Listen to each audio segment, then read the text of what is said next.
here. I gave you minutes already because I'm late. Let's talk about Mercury going direct on the 28th. Oops. Mercury's still retrograde, so it looks like my connection's going to be crappier than usual. So when Mercury goes direct, things do not just take off with a bang. We don't just find ourselves in ease and clarity and lack of Mercury troll issues immediately. It's something that happens over the course of weeks as we regain the information that was either left out, garbled, misunderstood. We have massive misunderstandings to clear up with Mercury having gone retrograde and then also being in conjunct to Pluto at the same time. So right around that time where we have like a lot of darkness and weirdness and dishonesty, things surfacing that as Mercury gains speed, and also any other aspects that Mercury's made to any planets while he is in retrograde. As he gains speed, we are picking up bits and pieces, gaining clarity, starting to understand things in a way that has us seeing the whole picture and puts us in a position where we can respond to things from our heart rather than our head. And see, it's interesting how Mercury's in Leo, and then as he goes forward, he's coming out of Leo into Virgo. So we're bringing the heart along into the intellect, bringing the spirit and the spark, what really makes us come alive, to meet and to mix with and to come to some kind of agreement with what is cerebral, how we process things intellectually, how we understand things with our head. So we're going from heart to head, and we're bringing all of this information that we picked up in the heart, in the soul, picking up this information that's really connected to what we really truly want, if we're really honest with ourselves. Because Leo is how we play. It's our leisure time. It's causeless happiness. It's what we really want if we're honest with ourselves, because we would do it without even getting paid for it. Leo's dancing, romancing. It's games. It's things that we do because we choose to. These are not the have tos in life. That's why Leo's so fun.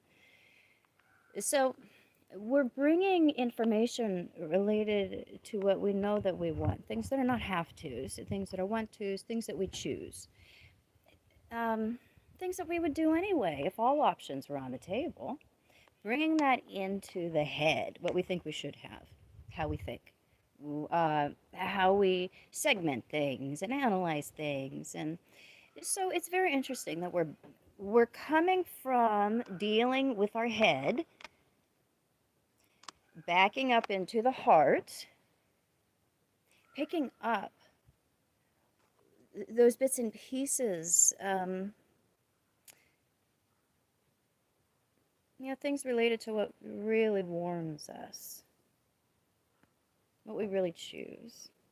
And then bringing that forward back into the head and balancing that head and heart. Because anxiety really does come from that division between the goal, what we want, and what we're doing. The distance between head and heart, the distance between that impulse within us of knowing and what we do on the outside, often related to the structures of ego and identity and in service to fear and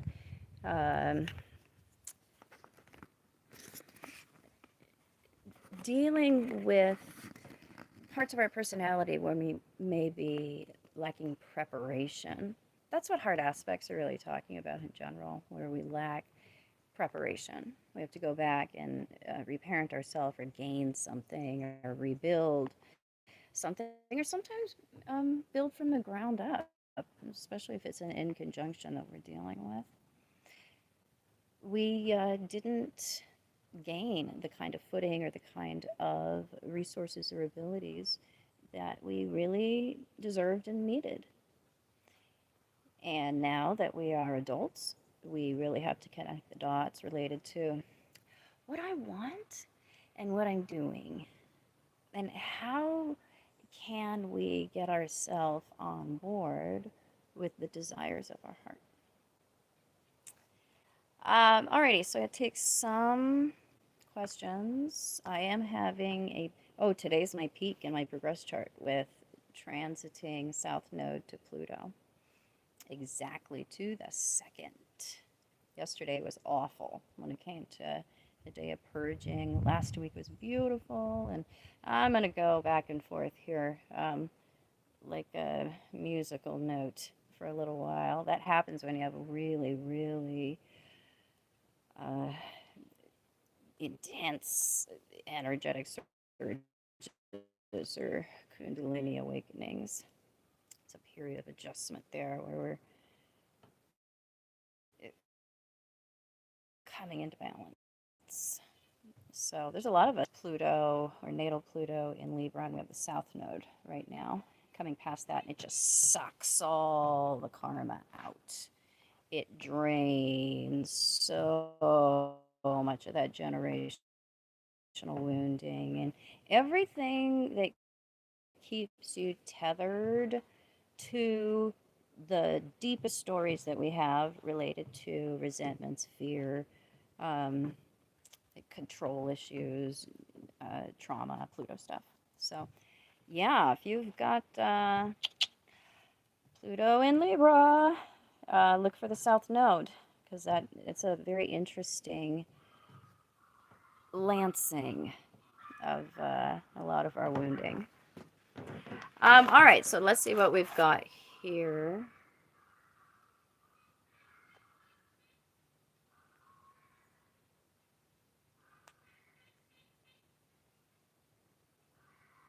All right. Fari, do you have a question? I see your donation, but do you have a question? Let me take a look here.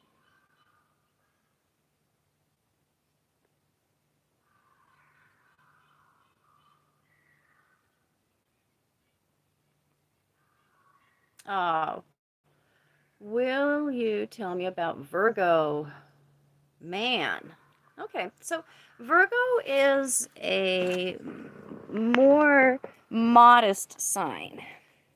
And with the sun in Virgo, we are very concerned with appearing correct. Perfectionism is going to be very prominent in the personality. We tend to, have more of a clean, straight appearance. It's not a showy sign where we identify with having a lot of frills and bells and whistles. So it's an identity where we don't prioritize showing off. And doing things correctly is very, very important. The people around us can find us very critical. And Virgo man can be somebody that is less prone to being as outwardly critical as Virgo woman. But in either case, with planets in Virgo, and particularly, let's say,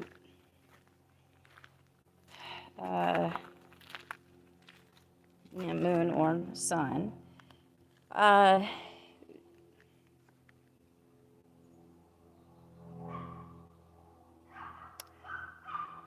we often are meaning well. We are always meaning well when it comes to how we are trying to impart information. We want to improve the people around us, making things better, pointing out how somebody can do something better, holding somebody to a standard. That's very natural with planets in Virgo. I don't know what my girls are barking at. It's probably deer. We've had a ton of deer out there today. So we can find Virgo man to be a bit lighter on the compliments, definitely Virgo woman. And we can find people with the sun in Virgo, moon in Virgo, particularly the sun, to be very critical. And we have to look at where they're coming from. What is it that they're trying to do? What is their aim? What is their motivation? They're often very much misunderstood because they are trying to give us something that is of value. They are trying to set us up for success. But the communication of that's what they're doing, that can be lacking. And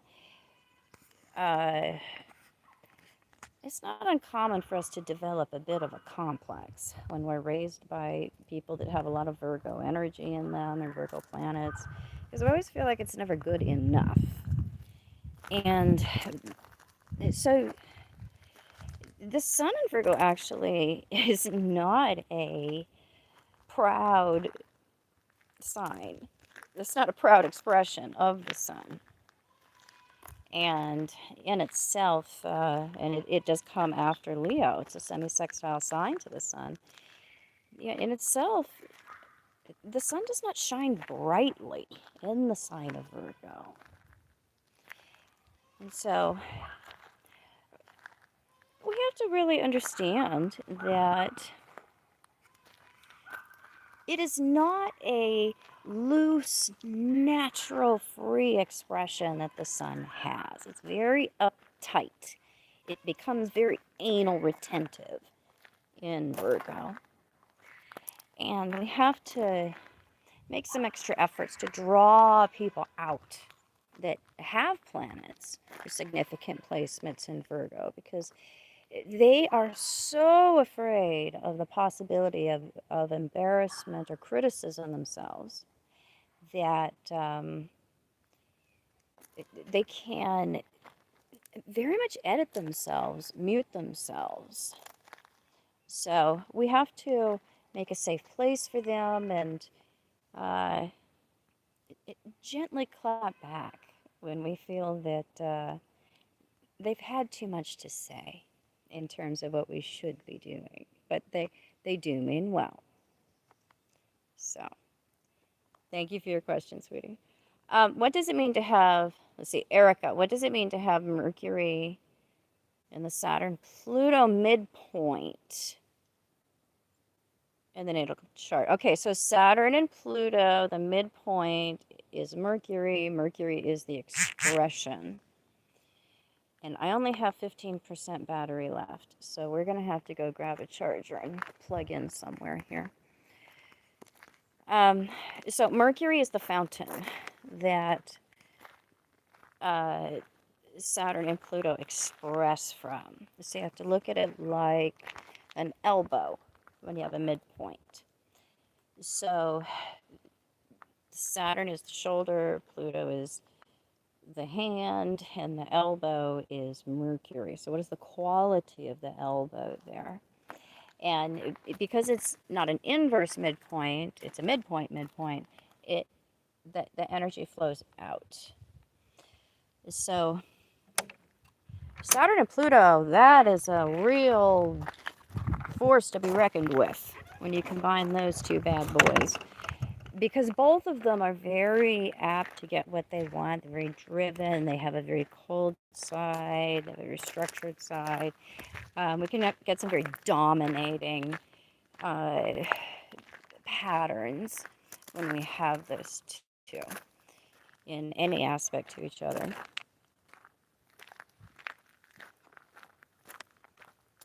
Hold on, let me make sure all my girls are still inside and grab a charger. So Mercury is the expression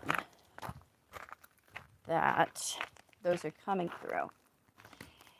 And so Mercury is how we communicate. You really have to look at, hold on here.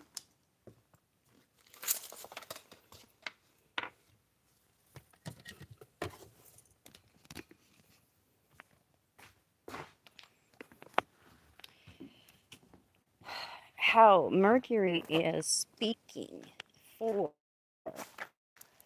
is expressing, because it's the process of communication. So the communication is receiving this energy, this super motivated,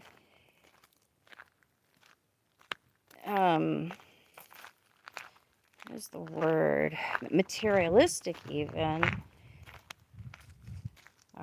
We could even say power hungry, depending on how you use it. Energy on both sides.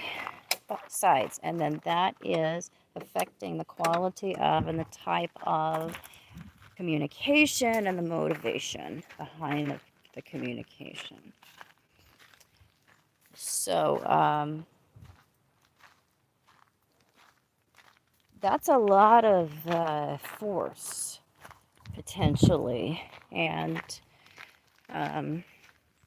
power, strength, and intimidating style of communicating, sharing facts.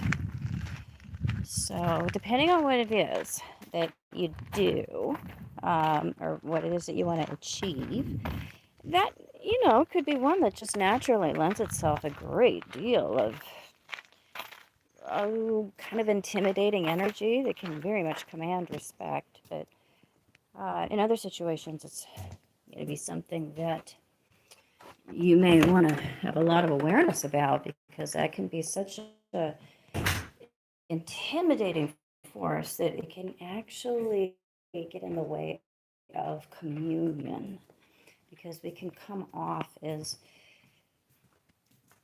extremely strong, and it's not always going to be communicating at somebody's level. All right, so let's look up here. We've got a few more. I'm going to plug.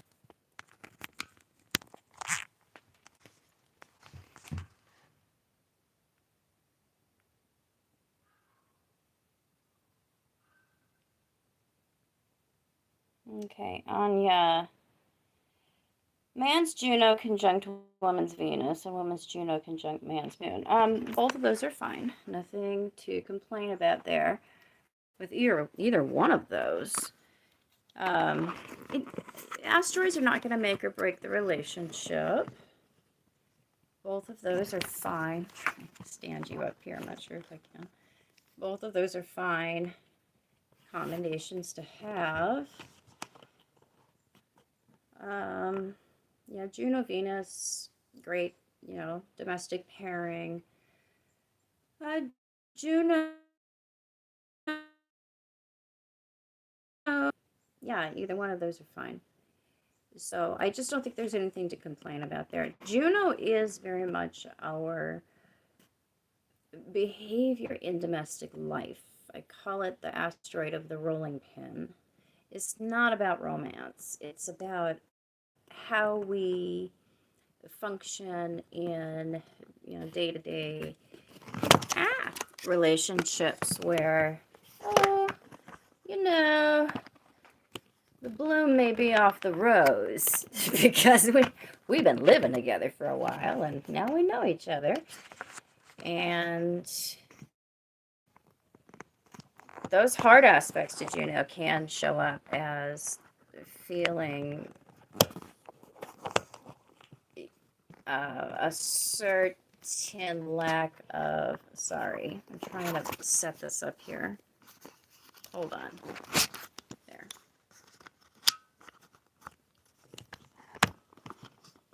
Certain lack of harmony after things settle into some kind of domestic routine, but this isn't going to show up that way for you guys. All right, so let's look at Ruby's question. How can you pass this lonely period? You have transit Saturn in the 11th with natal Saturn in the 3rd in Cancer. So natally, my Mercury opposes Saturn. So when Saturn is in difficult aspect to our own natal Saturn, we are having a severe test of our individuality, going through the individuation process. And that's so important to become unified within ourselves, so we can then become, we can transcend. We cannot transcend, meaning that we cannot go beyond what has always limited us. We cannot do that unless we have come into our own. We've really individuated and grown up. We've matured.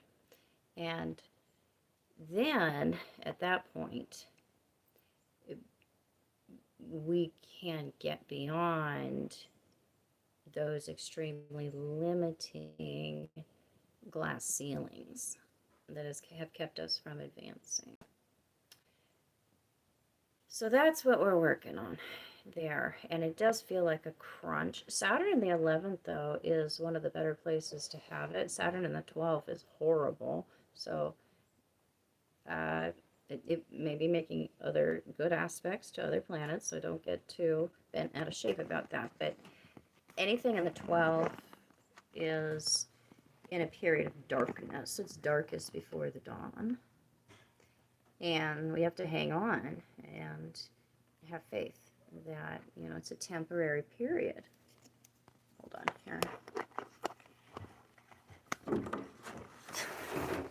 I have to stick you up my nose for a second to close the window because they're going to be letting the goats out.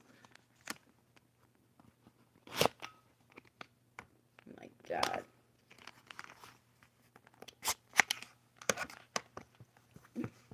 Don't you love being shook around like crazy? So with Mercury opposite to Saturn, that is a natal predisposition for feeling outside the loop or isolated or just having less input or conversation all sometimes intellectually lonely placement, that opposition. So you already have this natal disposition, this belief, this idea that exists in the natal chart, and then anytime that is exacerbated by a difficult transit, particularly by Saturn, because it's going to bring this idea of disconnection to the forefront, so you can heal it, so you can look at it, be able to break it, so you can get something better, something new, something different.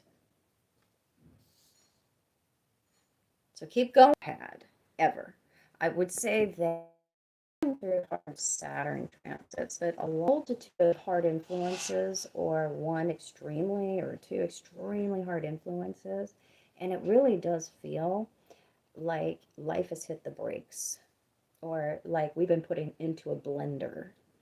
But we have to remember that these are temporary states of being. These are learning periods. And those are the periods of life that we learn the most. We get the most out of those. So even though they are deeply lonely or deeply painful or deeply um, shitty cycles of our life. When we look back, we realize that those are the times where we get gems. Those are the times when we learn the deepest, hardest lessons that prepare us and pave the way for the good times. So hang in there, my dear. Okay, let's see, Marcus, where is your question? Here we go. Speaking of Saturn in the 12th, you have a stationary direct Aries Saturn in the 12th. How would I describe that? It's really challenging, only hardly aspected. So planets that aren't aspected or hardly aspected, sometimes we have to consciously, well, often, we always have to consciously bring that into the fold, have to consciously bring that function to integrate with, to befriend the other aspects of our personality. So it's not such an isolated part of us.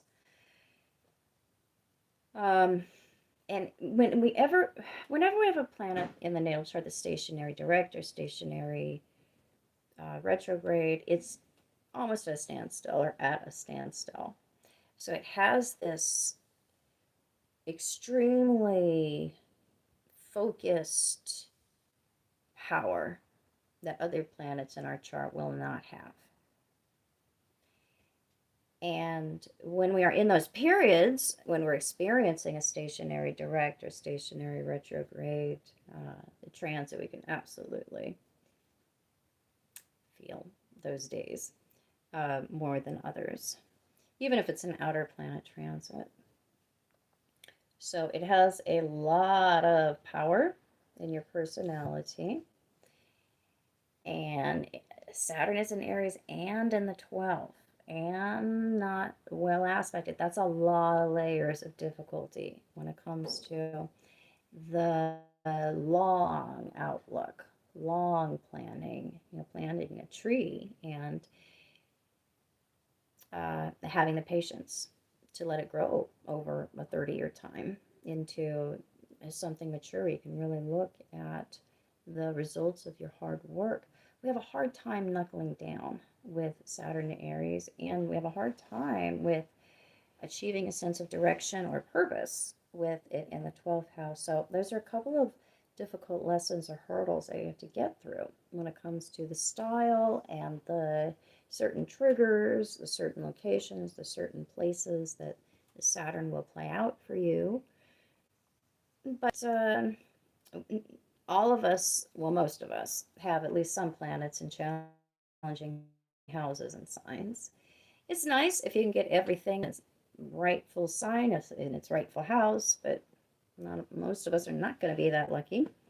And this is a process of figuring out how you can better organize and manage yourself, practice patience, and figure out how you can use and apply Saturn in a more humanitarian way, or in a way that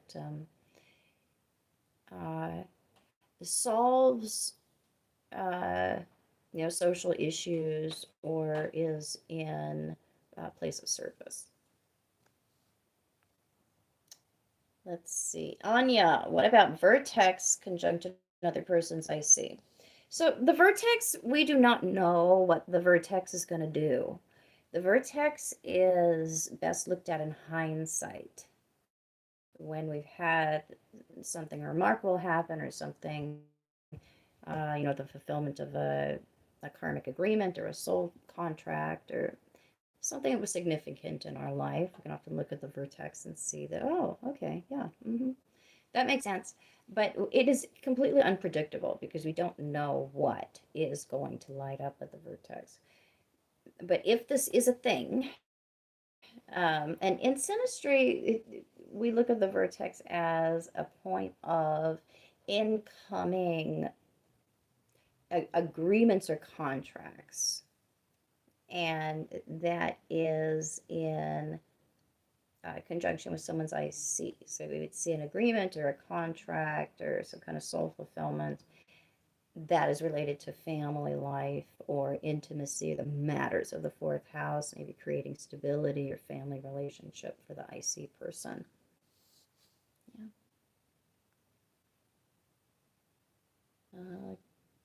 Okay, let's see. I'm going to go back up and gather some of the questions that I left behind. So I'm going to get to everybody here. Ruby, natal sun in the 8th at 29 degrees. Conjunct Vesta in Capricorn at 0 degrees. Any thoughts? Sun exactly sextile Uranus in Aquarius. Oh, well, that's actually a very fortunate sextile to have. Good aspect, good planet, good sign for that to all come through. It's an excellent combination. Sun, sextile, Uranus, and Aquarius. Excellent.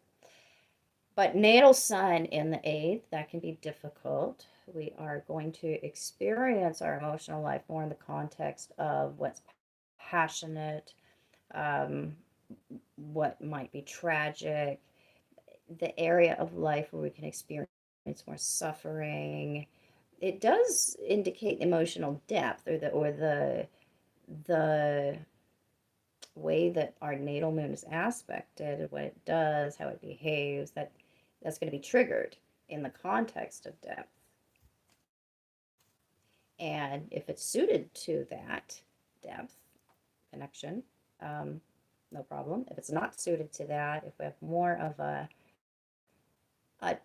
we're lacking the capacity for deep intimacy or finding security easily with emotional.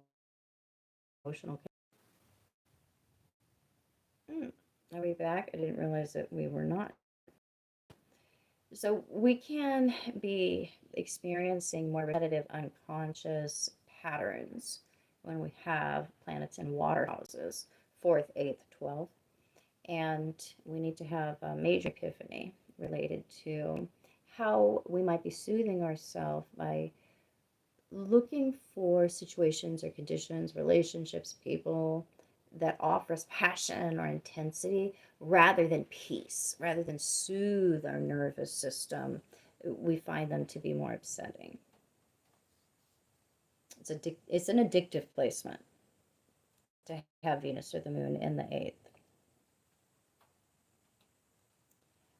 Anya, what's natal Mars conjunct Pluto in Scorpio in the 3rd like? So Mars and Pluto together in a conjunction is very good. There's a lot of power there. We are very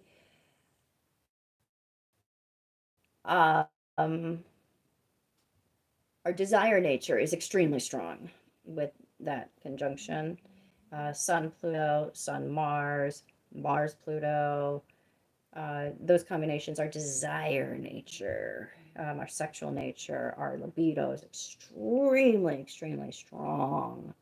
Mars Pluto conjunction in Scorpio, that is going to enforce that need to sustain ourselves through passion. The ego is very much made of intensity or tethered to the idea of intensity being very powerful, having a very powerful life force. That can be an intimidating conjunction. And in Scorpio, yeah, that will exacerbate that.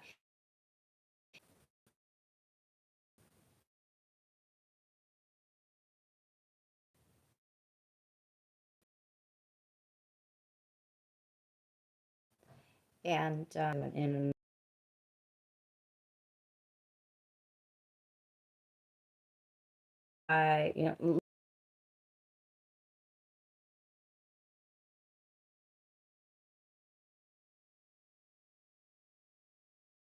looking for the facts, looking underneath the surface, that's a lot of passion coming out in daily life and cerebral activity communication. Yeah. All right, so let me go up and pick up a few here.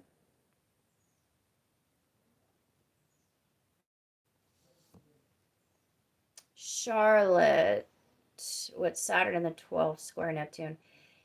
If it's in the natal chart, Saturn Neptune squares bring us a subtle sense of insecurity, because Saturn is the structure that we're going to build. Neptune is how we dissolve that, because we realize that structures and institutions very ephemeral. They're very of the human mind. There's nothing cosmic about them, really. So we see through the things that we construct with Neptune. We see through that. We achieve a better sense of unity. So those two things are always in the material and the cosmic. And is more mystical house. This is helpful.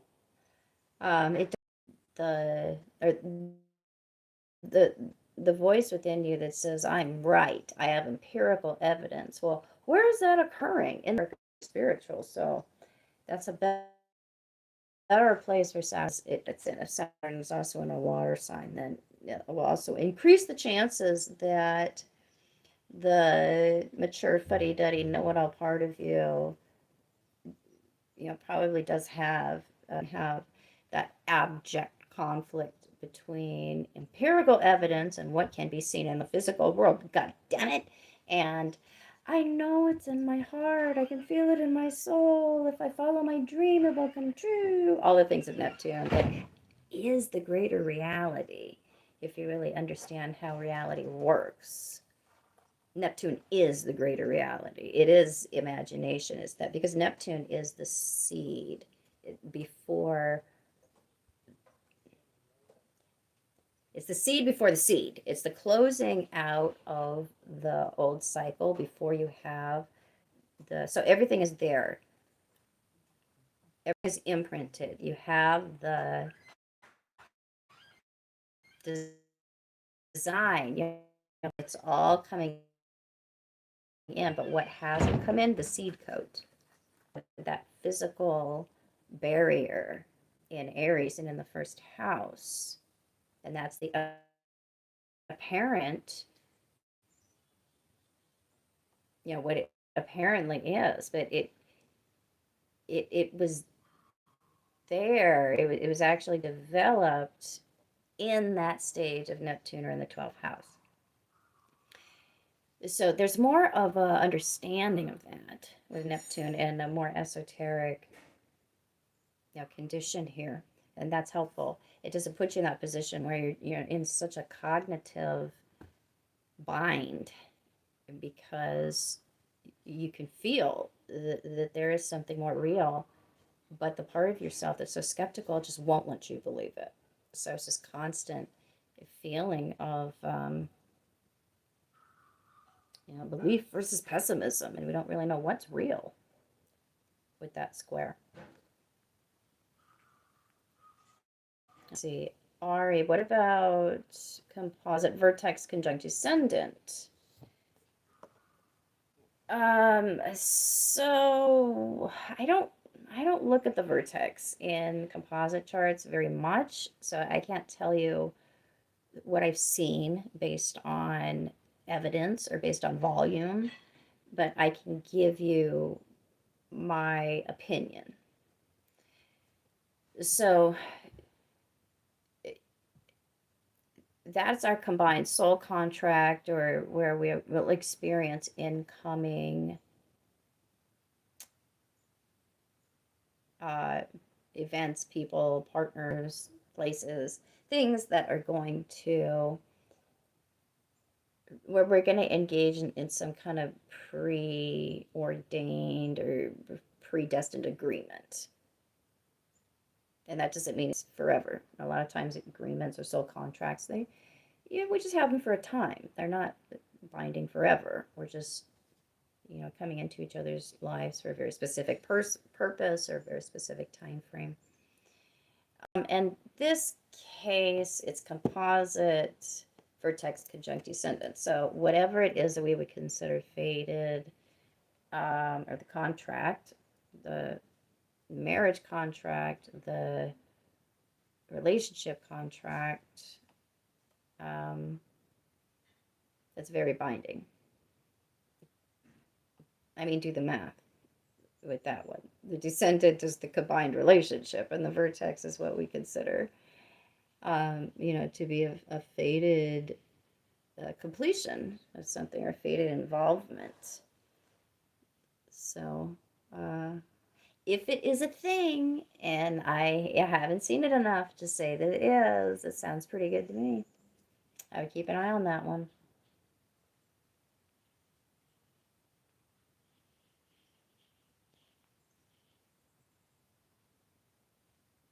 All right, let's see. Ari, what do you think about composite arrows, opposite Psyche, and how is it different from conjunct? The opposition is supposed to be very good. There is actually a lot of evidence. There's a lot of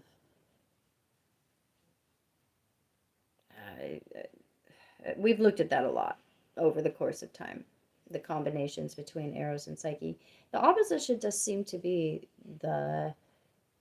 because we're still looking at this. We've only looked at this for maybe 20 years. We need to gather more evidence.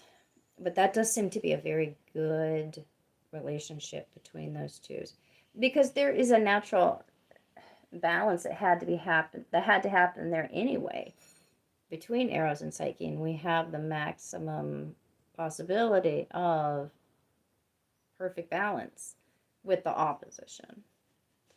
So there's we have the runner chaser dynamic there, and the process of going into one's own self so you can figure out who one is individually, so we don't lose ourselves in the process of having an intimate relationship.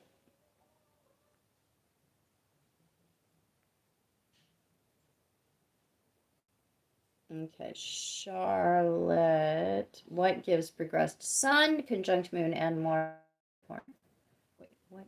Sun, conjunct Moon, and Mars in Capricorn and 5th house. All right, I'm going to have the progressed Moon to Sun in 8 months. I'm so looking forward to that. Oh my God, I'm so looking forward to that. I want to be out of this period that I've been going through here. I want to be done with this. And that's going to be one of those things that gets me there. This is going to work like that for you too. Because you have the part of you that is growing in terms of personal expression and figuring out what you really want, as opposed to what you should be doing, what you would choose to be doing. That's the Sun. We have to have that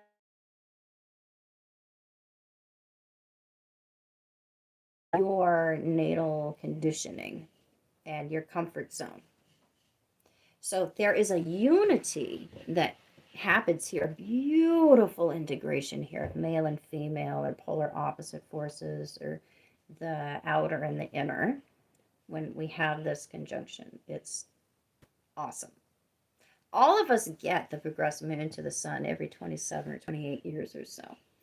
And it shows the total cycle of our emotional maturity and how we're coming full circle. So you are starting right at the beginning here, where you're starting another 27, 28-year cycle of emotionally maturing and getting your unconscious, more yin forces in balance with more of your conscious yang forces.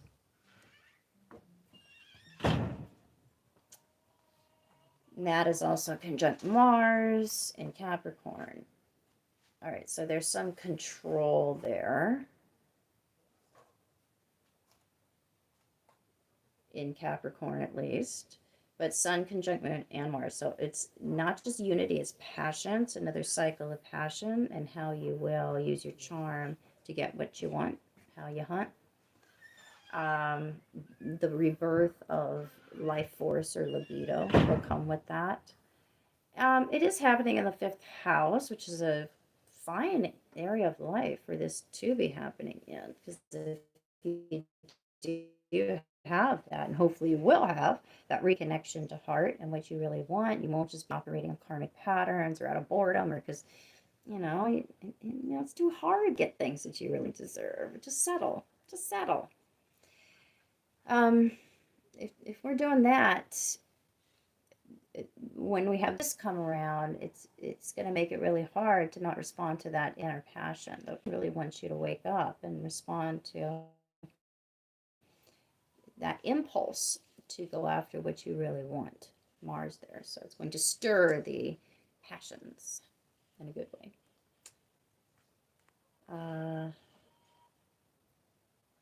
Okay, Andrea, what does it mean when Sun squares Moon in Synastry, but Sun tri-Moon and composite at the same time? So look to the composite to show you the bigger picture. Sun square Moon is going to show up on a more everyday basis, but Sun more on a day-to-day basis, but that's not how you would describe the relationship overall. You would both describe it as harmony, as harmonious when it comes to the actions and the feelings, so that trine is there in the composite. But you would also admit that there's a certain amount of not always getting the passive-aggressive dance right between the two of us. So both things could be true at the same time. You're experiencing some amount of conflict on a day-to-day basis, but it isn't translating to something monstrous or unreasonable or unsolvable in the composite chart at all. Yeah, the composite chart is king. Always looked at that first and last. Let's see.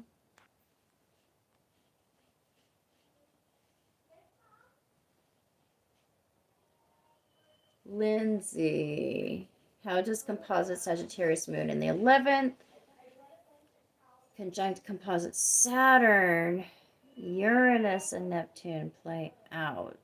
Sagittarius Moon, composite Saturn, Uranus. That's a lot. All right. So those are all outer planets, so we have a lot of generational agreements. Like we shouldn't have a lot of difficulties here, or conflicts when it comes to what you believe in as a result of the time of the place and the culture that you come from.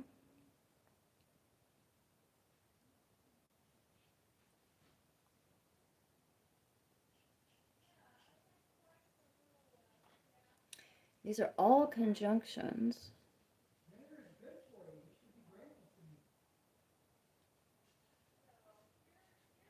Okay, so it's not implying that there's conflict between any of these planets here that are in this conjunction. And it's happening in an area of life where you prize more friendship and camaraderie over jealousy or ownership. That's excellent, the 11th. So there's a lot of allowance with Moon-Uranus conjunction, but just as much desire for something more exclusive, and because we have Neptune there, something idealistic at the same time.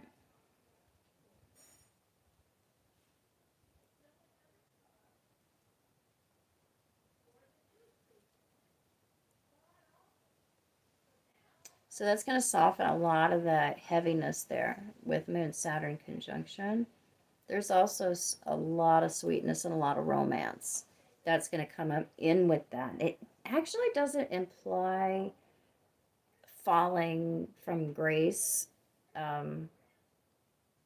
seeing in each other things that might not be true. You have to look at other things to see if that's going on, but that is very interesting.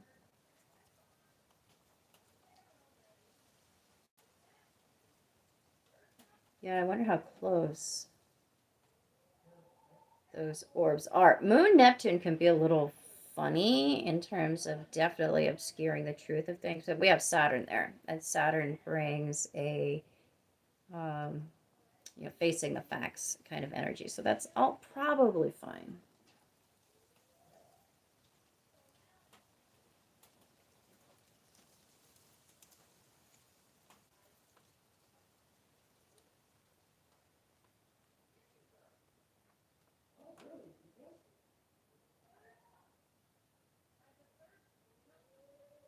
I'm just looking through, guys. Hold on.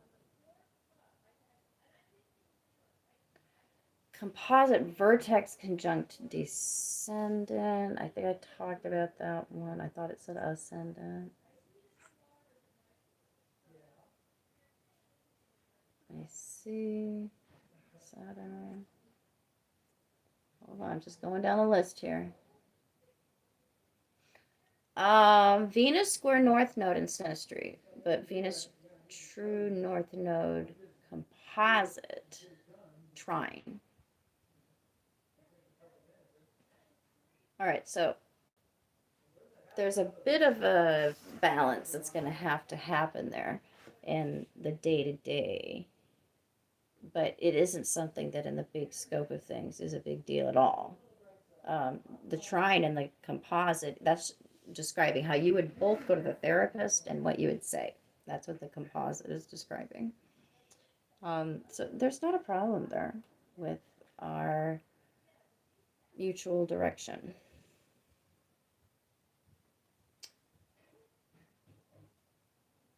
Oh, you're welcome, Charlotte.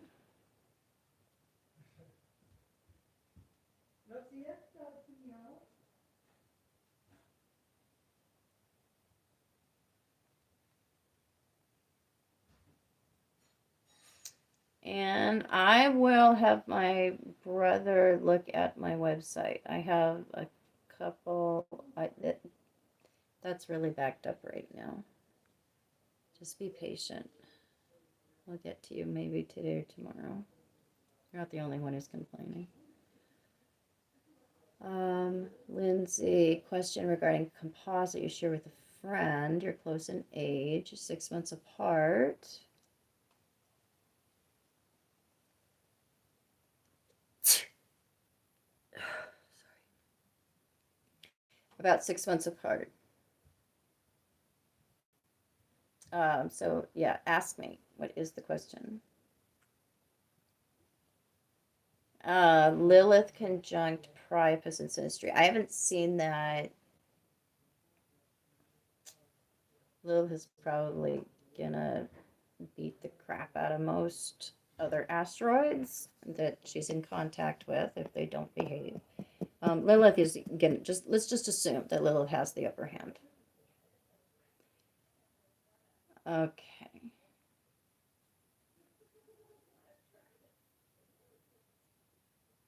Oh, Marion, you're from Spain? I was born in Spain. I was born in Torrejon. Yeah, I'm not Spanish, but I was born in Spain. Let's see. Moon conjunct Saturn, opposed Venus, Lilith, Mars, Chiron, all conjunct. Okay, so Moon Saturn conjunction is going to be very, very sensitive, and it's opposing Venus, Lilith, Mars, Chiron. That's a pretty loaded bunch of planets there. So you have to be careful about how you expose yourself. You're going to want to make sure that the relationship really proves itself in terms of providing a safe place before you can open up with that extremely tender, closed off nature you got there.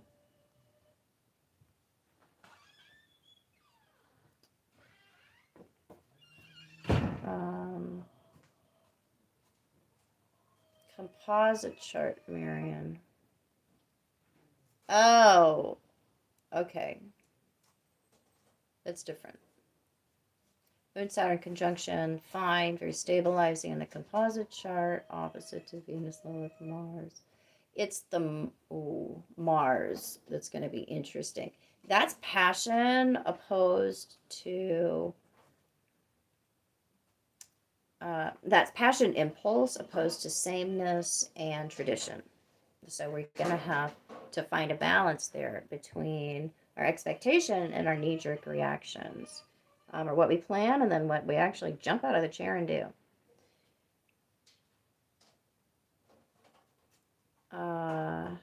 Let's see. So it's a herky-jerky kind of effect in a relationship. So Lindsay, that aspect always confused you because of all the outer planets aspecting the moon. The Saturn and Uranus conjunct Moon is closer orb than Neptune Moon. So if Saturn Moon is closer in orb, then that has more force. That will be a grounding thing. But that Neptune is still going to be there. You know you have to stay tethered to something, or else you'll just make so many assumptions about each other. You'll end up in a total disappointment. But you have enough Saturn there, it sounds like, to keep your feet on the ground.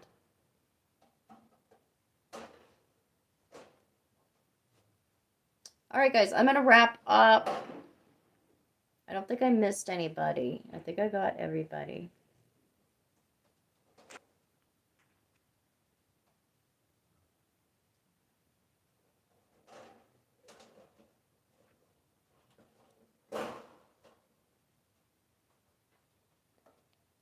All right, I think that's it. All right, guys, good to see you. I'll connect with you when I connect with you. I never know. I just pop in whenever I have time and I feel like it. So I will see you when I see you. Bye.